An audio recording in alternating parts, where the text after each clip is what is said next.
Hey, Lindsey, how are you? I'm doing great. How are you, Laura? Uh, I'm so glad it is Friday. I'm tired, but I'm great. I'm super excited to be talking to you and going live here on YouTube. So let's get started. You are an OG in the glamping business. I think you had one of the most popular glamping sites on the Airbnb website when they did their change to their website, and they started promoting different types of stays. Your stay was like on the homepage and hugely popular. But there's a twist to your story. That site got shut down, but that didn't stop you. You're doing all kinds of things. You're building a bunch of stuff. You're still doing glamping. You're running Airbnbs. You're running a property management shop. So I thought it would be great to talk to you and share with all of the viewers what it's like to run a glamping business. So let's go ahead and get into it. So how did you even start thinking that you wanted to do glamping? Because even a couple of years ago, it was kind of a fringe thing. So tell us about how you started. Yeah, totally. So as we all know, although it feels like it was yesterday and also 5 years ago, COVID changed a lot for a lot of people. So I was where our audience is now, watching YouTube during the day, taking on my normal day job. And I think that had a big call to do something different with my life because I realized that what I was doing at the time was a little bit unfulfilling. And I also just really wanted to grow my wealth, but I wanted to pair it with something that had some personal interest in. And I really love being outdoors. I love like van life and camping and all of those things. So naturally, the algorithm brought me to, like Rob Built and Kai Andrews and Heather, like everyone who is talking about glamping and unique stays and different types of unique health, like more outdoor gear to hospitality. So that really changed things for me, especially once I started diving into the numbers side, because the emotional appeal is there, of course, the sexy side, the fun side, the aesthetic side, but at the end of the day, making positive and the best decisions for yourself in business, you have to follow the numbers, and the numbers make sense with glamping. The returns are higher than for just about anything else. Plus, you have all those added wonderful personal benefits.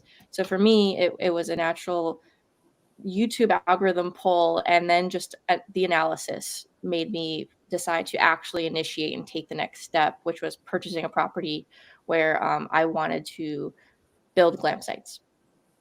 Cool. So you said something interesting there about just financially, it seemed to make sense. So talk a little bit about that. How much did it cost for you to put up, furnish the deck, all that good stuff, compared to how much money you made? And then we'll get into the twist in your story to see if it was worth the effort. But yeah, tell us about how much it cost and where did you get the money to do this?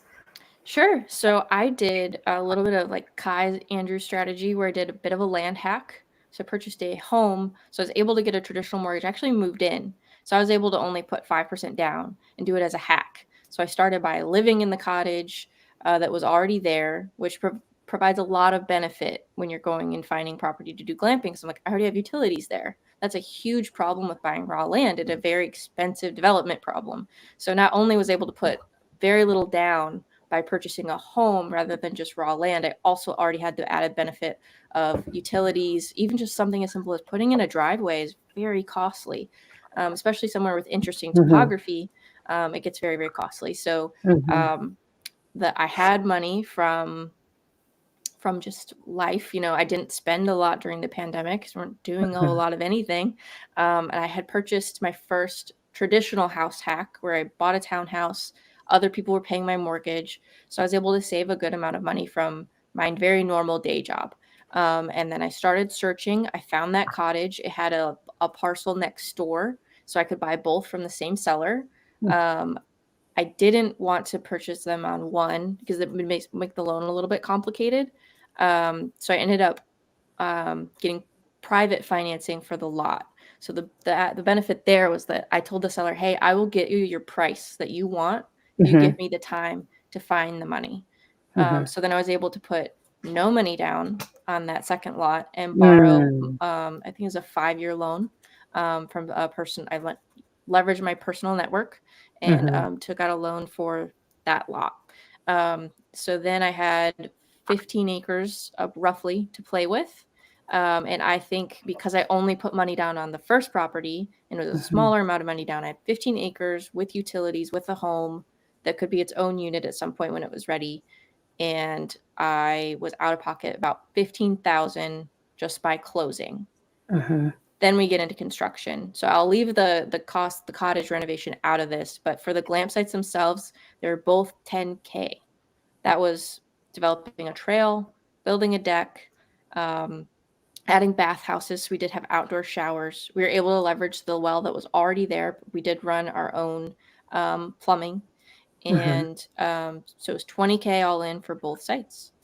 And they performed very well. As you know, they did become relatively popular. And I believe we made $120,000 with the first annual, with it being realized annually that first year, which was unfortunately basically the only year. But even with having to shut down, you spend $20K, gross $120K. And the thing about glamping as an investment versus a home investment, Airbnb, as the net that you take home out of that gross, my percentage of my net was much, much higher because the costs associated with the glamping sites are so low versus with a home. You know, you have all of the traditional utility expenses, all of the regular maintenance and capital expenditures that you don't really have as much with glamping. Okay. So that's incredible. I can't even do the math, but far more than 100% return for each one of those. Now, that's not normally possible. And the reason that you were able to get that kind of return was because you were able to get them up for so cheaply because you all did the work yourselves, right? And you had skilled craftsmen who could build a deck. You didn't have to hire anything out. What about for like the infrastructure? Did you have to hire any of that out? No, it was very limited infrastructure. And admittedly, we if we did it somewhere else where we needed like a lot of permitting, we may have had to change the build a little bit. I think reasonably, knowing what I know now and that I'm working in another county where we are building them to spec out as a properly permitted campground, I would estimate it be closer to 15K with with the cost of the permitting and everything all in. Especially because like depending on what amenities you want to provide, you may end up having to bring in someone who's licensed for something. Like if you want to run power, that's definitely going to add up the cost, and running all that copper is cheaper right now than it was during the pandemic. Lumber was very expensive at the time, but I still think that for the build that I did, you could still accomplish it for around 15K if you DIY'd most of the construction in conjunction with working with a county. If you brought in a contractor, you probably have to double your cost realistically. If they were doing more than one for you, it may not be a perfect double. It may be a little bit less because of the economies of scale. But if it was one unit, I would estimate paying someone to do it, you're looking at about $30,000. Okay. So it sounds like if you're able to find a land hack, which is, again, you find a property that you can live in as your primary residence and it has additional acreage, let's put the permitting to the side because I'm a pro permit person. But putting that to the side, if you can get that kind of property, and it's all legally allowable, you can get up a couple of little glampers for pretty inexpensively, especially if you can do a lot of the work yourself. So for folks out there watching, that's certainly an option. So let's get to, before we get to the twist, what happened in your situation. So let's get to so what is it like actually running a glamping business? And here's the thing, how does it differ from a traditional Airbnb? Because you manage both, you own both and you manage both. So tell us about, what it's like running a glamping business and then how that differs. That is a fantastic question. I think the biggest difference that I became a little frustrated with over time, but use it as a big lesson generators. Basically, people's expectations are very similar for a house as they are a tent, but that's just not realistic. You're not providing the same experience. They're still Okay, glamping. so they want heat, they want AC, Yeah. they want it to feel like a house. Yes, They don't want bugs. No, and it doesn't matter how I wrote up the advertisement. There was still people that would show up to my completely like off-grid site and ask me what the Wi-Fi password was, even though they knew there was no dedicated power.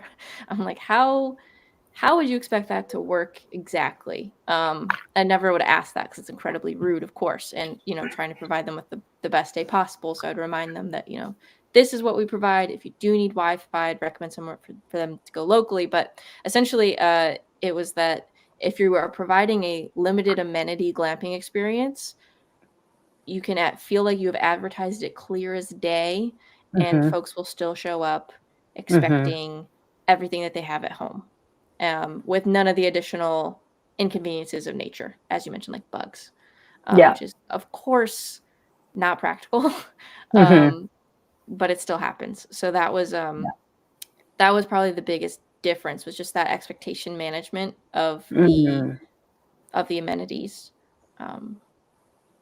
Yeah. Okay.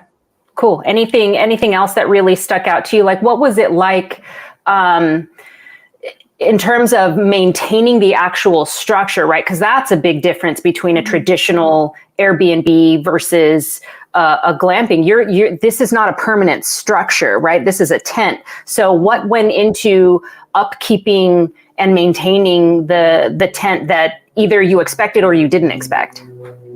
That's a great question. So one thing that didn't occur to me, because it is a tent, was that we still needed pest control like you do for your house. We had carpenter bees come to visit and try to eat the deck. We did have one tent where a wasp nest, they like built it overnight. They attached themselves to the tent and started actually like eating little holes in it.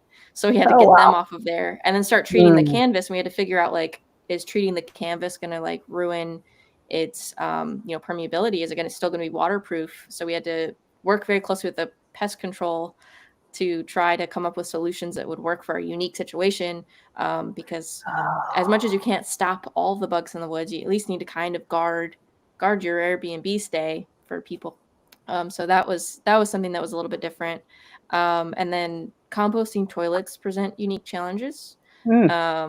So if you decide to go that route because you don't want to, attach to a septic, it's entirely feasible, and people came and enjoyed the space, but that was a big point of contention for a lot of guests. And also with cleaners, we have to find a team who will follow the procedures that need to be followed, and also just have the stomach for it, because frankly, like, there are going to be times where it's not used properly, and it can get a little gross. I was very thankful we had some folks who were like, they're like, I'm a mom, I see this kind of thing every day. Like, Yeah. great. Well, that's Good for great. you. Yeah, exactly. So there was that training, those training differences with the cleaners, because they're like, oh, it's just a tent. I'm like, no, I need you to clean it to the same standard that you do like a $500,000 lodge in the same local area. Like, it needs to be just as clean, even though yes, like it's a tent. But sometimes people are paying the same amount for these same things, like, and it needs to be treated as such. So that was one thing that was a pretty big challenge that I wasn't expecting. It was like just reminding them, like, hey, like, I know you just see this as a tent that you're here at 2-3 times a week because they're busy, so they're there frequently. But people are paying. I think it was hard for them to like reconcile what people were paying for the experience, and helping them understand like the level of cleanliness we were expecting, in spite of it being primarily outside. Okay. So I'm hearing that you had challenges in making sure that it was clean, and that, you then had to like consistently communicate with your cleaners around what your expectations were around cleanliness. Yeah, and that happens with homes too. I think in this particular instance, when they would bring on someone new who hadn't been trained with like the original core group with the cleaning manager, there's just not that understanding. So it was something that every time someone new was introduced to it, if they didn't automatically come in and have that that larger understanding of how this incorporated into hospitality, even though it wasn't what they traditionally are visiting with other owners. So yeah, that was something that I didn't anticipate being a thing, but it very much was. Okay. So, so far it seems like, you're going to have to put, for anyone wanting to start a glamping business, you are going to have to put systems in place for pest control. And you're definitely going to have to train, and hold your cleaners accountable, for how you want your units cleaned. Now, given that this is in the out of doors, what are you having to do to maintain the outdoor space? That's also a great question. I usually would do that myself. When I was growing the business and starting to scale up a little bit more, obviously you stop doing everything yourself. So you need to hire like a handyman who can come in and blow leaves. We did have wood burning amenities. So, you have to stack wood and cut wood, and you have to be abreast of, if you're in a wooded area, if there are storms,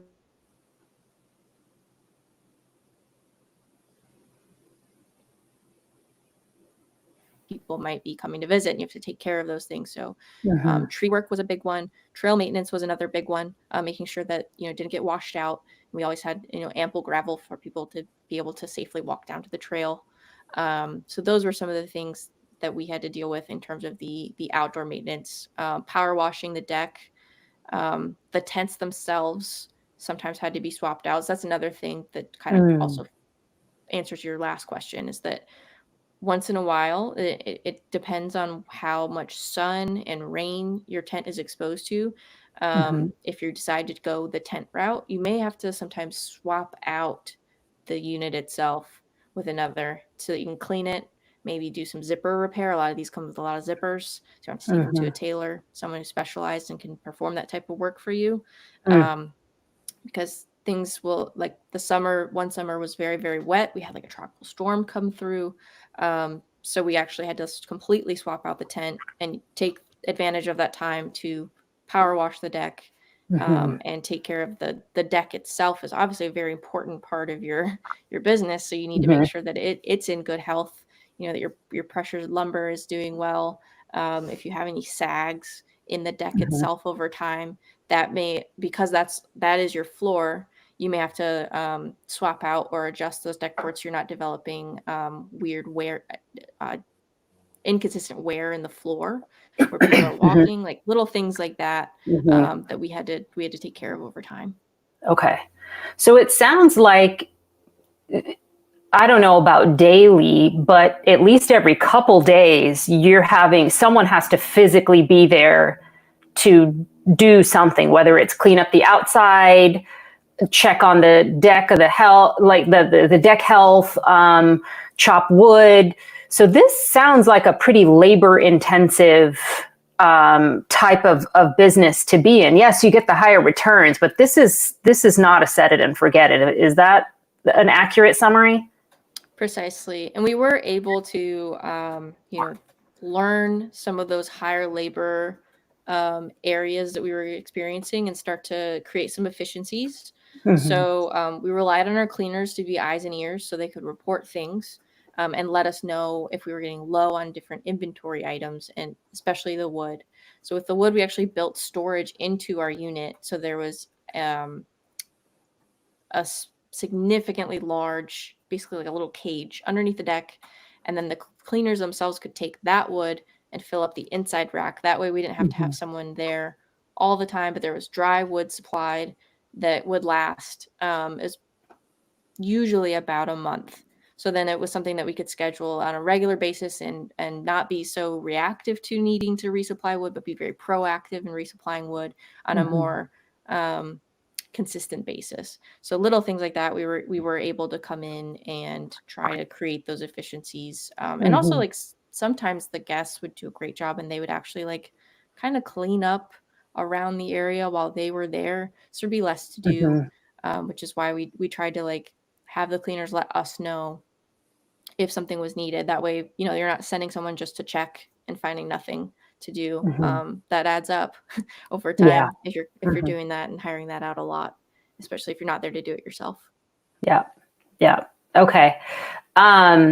So you ran this for, was it 2 summers? I know it was like a whole year, but how many seasons did you run this for? So I ran through all 4 seasons. So I had one that opened in September of 2021. And then I had a second one that came online in February, which, yes, we were building in February. It was very cold, very hard work, very challenging, but it was great to have it ready to go for spring. And then both of those ran through the end of November 2022. Okay. And that is when we stopped. The one thing I'll note is running through the winter, there were some seasonal amenities that we did have to advertise that they were no longer available, like the outdoor shower. That was very much a, while the weather can allow for an outdoor shower, because those systems will freeze. So we did occasionally have people show up in 16-degree weather asking about the shower. Right. So that was always a fun thing to explain. But we did try our best to make sure that those expectations were clearly set. Yeah. Yeah. Okay. So before I'm going to transition to why you stopped at this site, but it sounds like, for those of you who are interested in running a glamping business, you really have to think about the climate that you're in, because that is going to have a direct impact on what amenities you can make available, right? So Lindsey just talked about, oh shoot, hang on one second.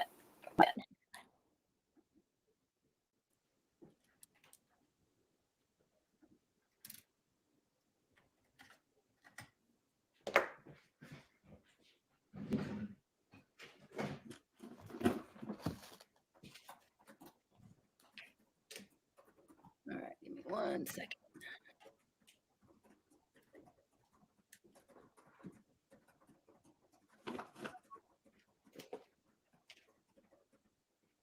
Okay, are we back?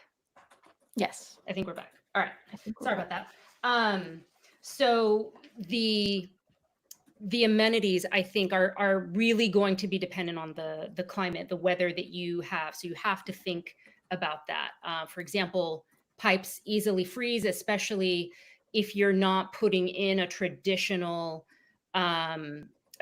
plumbing system where you bury them, below the frost line. If they're a little bit higher, they're exposed, then they're most certainly going to freeze, and you're just not going to have water available. So you have to think about the type of weather that you're going to be in and how that impacts what you can make available to your guests. Okay, so let's go ahead and transition, and let's talk about, let's see. Hang on 1 second. No problem. Oh, I think we're good. Okay. Yeah. So let's talk about November of 2022, although that's not where it started. That seems like where it ended. But if you can just briefly summarize what happened. Yes. So I made some rookie moves, which a lot of us do. This was a brand new space for me. And I built these based off of my best interpretation of the local ordinance.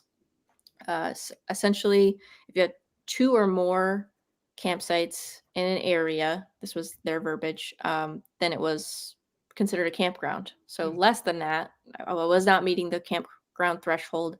We were allowed to rent out more than 1 unit on a property in that county. So you're basically allowed to have like a house and then an additional unit. That was allowable. So I was like, okay, I'm covered. I'm good to go. Some neighbors, as they don't like anything that is not typical or normal. So they reported what we were doing to the county, and the county looked at it and they were like, well, this is 2 pieces of land side by side. And I had very intentionally put one campsite on one and one on the other so that they were in 2 separate areas. By their definition, a parcel was equivalent by definition to an area, synonymous with an area. So I also made sure that all the setbacks were proper based on how far away it needed to be, if in the event that they were going to consider it a quote unquote campground. So I was trying to be as proactive as I could in that. But their lawyer determined that because they were adjacent parcels, they were like to an area. Therefore, we were in violation because we were now considered a campground. So I went and they recommended we attempt rezoning. I had a neighbor who was touching the proper zoning next door to me, and they were going to rezone with us. And that made it possible. They decided to withdraw because, emotions were high with some of the folks who felt very strongly about what we were doing. They were convinced that we were damaging the road. People were doing drugs in the woods. It was, Oh. you know, they I don't think they were doing anything that you wouldn't do anywhere else. But that was the perception, and perception is reality, unfortunately, in a lot of these situations. So that neighbor withdrew from the rezoning, and then at that point, that basically killed our chances because we were now an island for zoning, even though physically you can look across and see the proper zoning. We weren't touching it with our lot as it was drawn. So we did not, we were not able to rezone. Based on those same rules, I probably could have kept one going, but as you mentioned earlier, it's very labor intensive. So if you're performing a lot of the same labor and duplicating it across 2 units, that's a little more worthwhile than doing it for one, for half the gross income.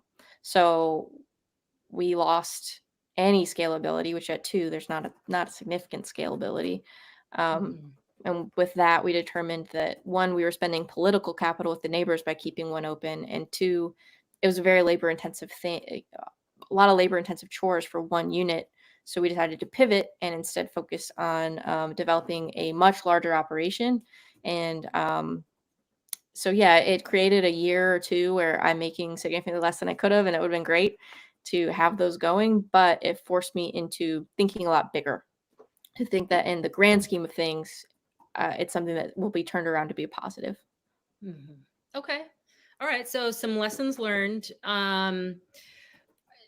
Obviously getting something properly permitted from the jump, right, is going to be a really good idea so that you don't have to go through this. But what did you learn? And that's kind of the obvious lesson, but what did you learn about neighbors and the community that you're in, and how do you select the right kind of property given the impact that neighbors could have on your business? So the good thing is, if you go in, you're not trying to say, okay, I'll keep it small enough so I don't need to be permitted. I would say, unless this is a place where you're going to live in it and it's not hugely consequential for you if it doesn't work out.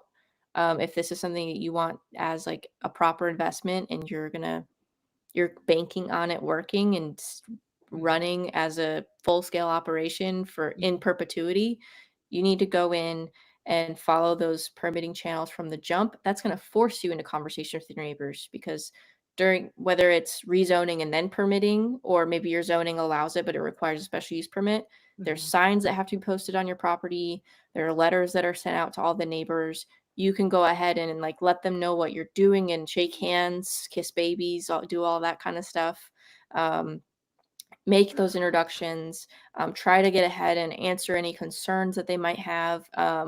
As you're familiar, like a lot of the time, if you're putting in a special use permit, or if you're doing a rezoning and it might change what you're allowed to do with your land, if you can ask your neighbors, like what uses would you absolutely never want anyone to do, you can actually do what's called a proffer, and then make sure that all of those uses are proffered out so that they know, like, hey, because for instance, the agricultural zoning that would have been required in my area, become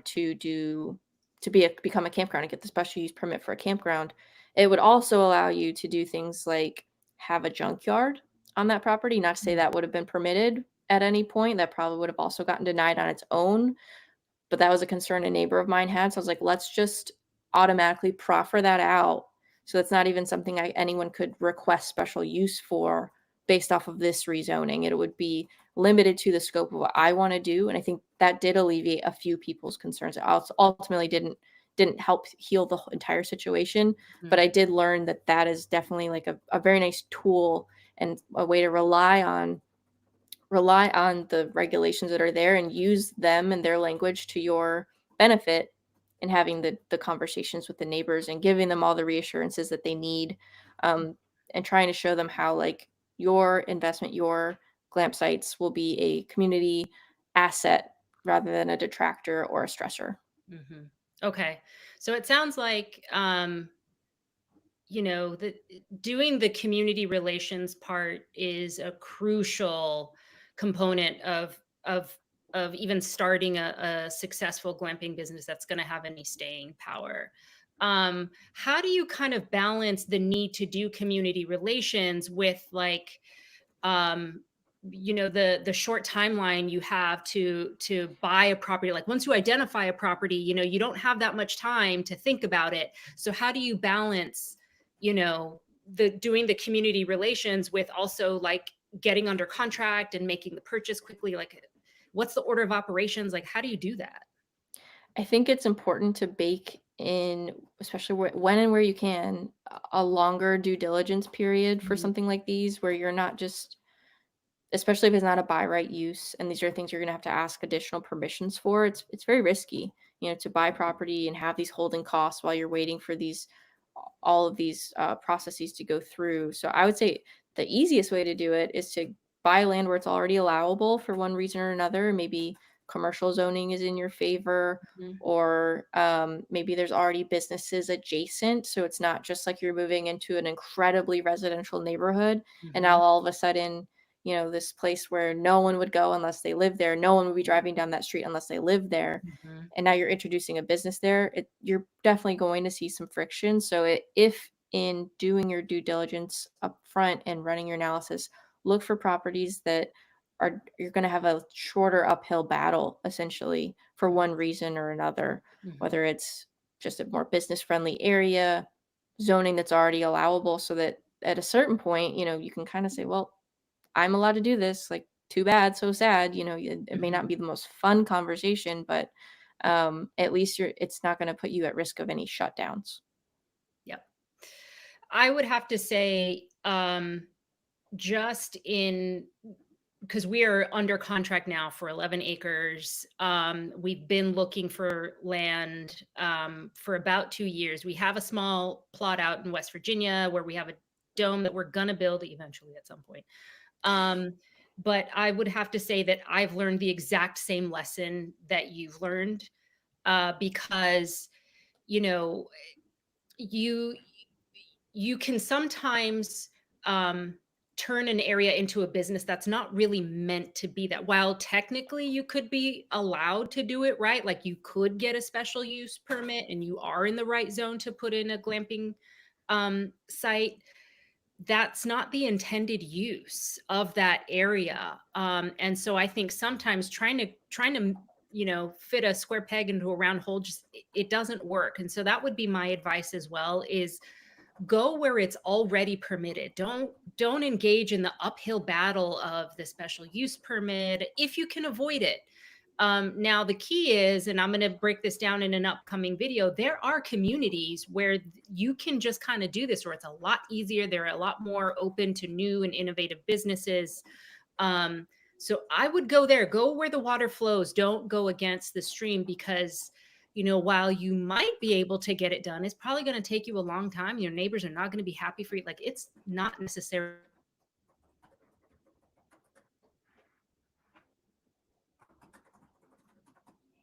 a glamping business for some time, and I'm still trying to get one up and running, and we've learned the exact same lesson. So super interesting. So like Yeah, that um is interesting. what's the final thoughts that you have for anyone that kind of wants to go down this road?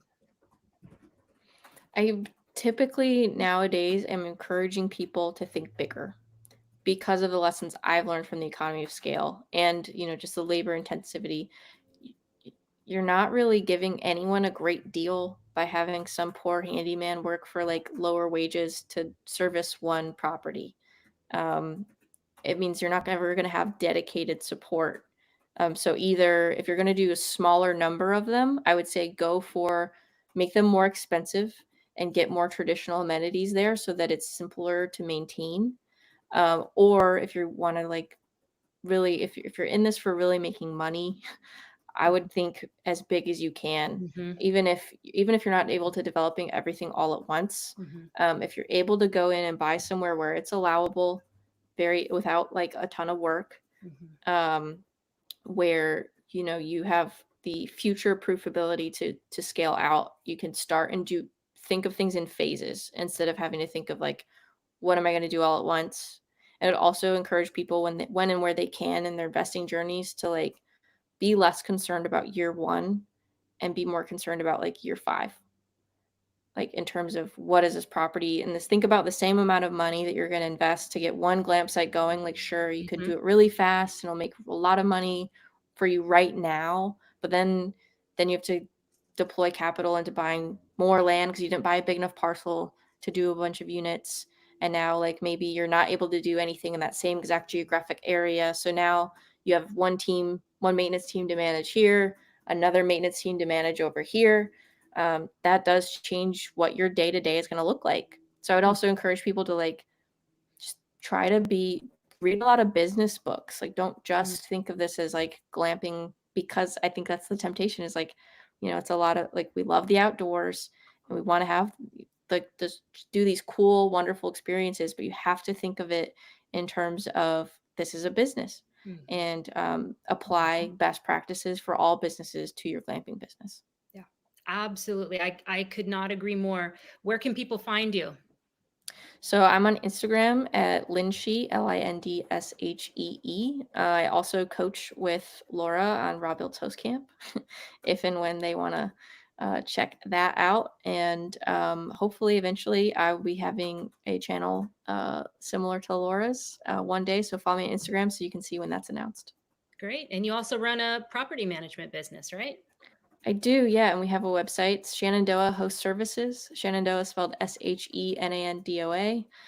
Definitely come out, check out that park, stay in some of my Airbnbs. There's cabins galore, and it's beautiful.